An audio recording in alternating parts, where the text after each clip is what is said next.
There are two words that get thrown around like they mean exactly the same thing: empath and highly sensitive person. Maybe you've called yourself one, maybe both. Maybe you've never been totally sure which one you actually are. And here's why that matters a little bit more than you may think.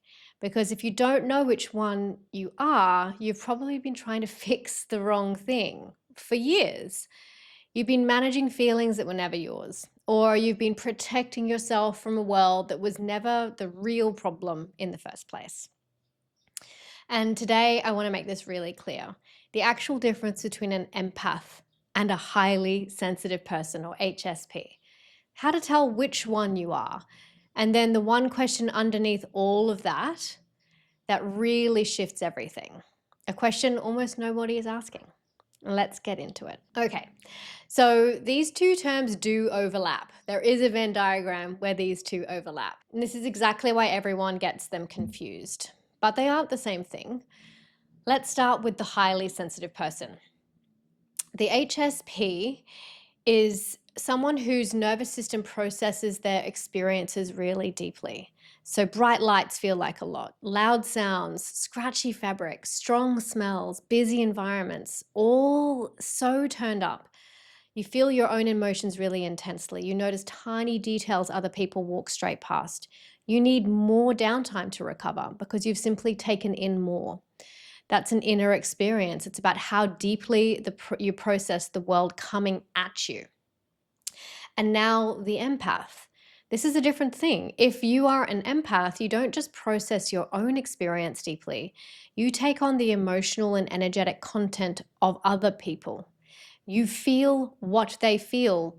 You walk into a room and pick up the mood before a single word is being said. Someone close to you is anxious, and suddenly so are you, and you can't explain why. So here's the simplest way to hold it. A highly sensitive person feels their own experience deeply, and an empath feels other people's experiences deeply. One is about depth of processing, and the other is about absorbing things that are not yours. Now, here's where it gets interesting. And this is the part most people completely miss. Most empaths are also highly sensitive people. The two overlap all the time. So if you're sitting there going, well, I think I'm both, you're probably right, which means the label itself isn't actually the most useful thing here. The real question, the one that shifts so much, is whose feeling is this? Let yourself sit with that. Because most sensitive people walk through life assuming that every single thing they feel belongs to them. The anxiety, the heaviness, the sudden flat mood that dropped in out of nowhere, they assume that it's all theirs. So they try to manage it, they try to fix it, figure out what's wrong with them. But what if a lot of that was never actually yours to begin with?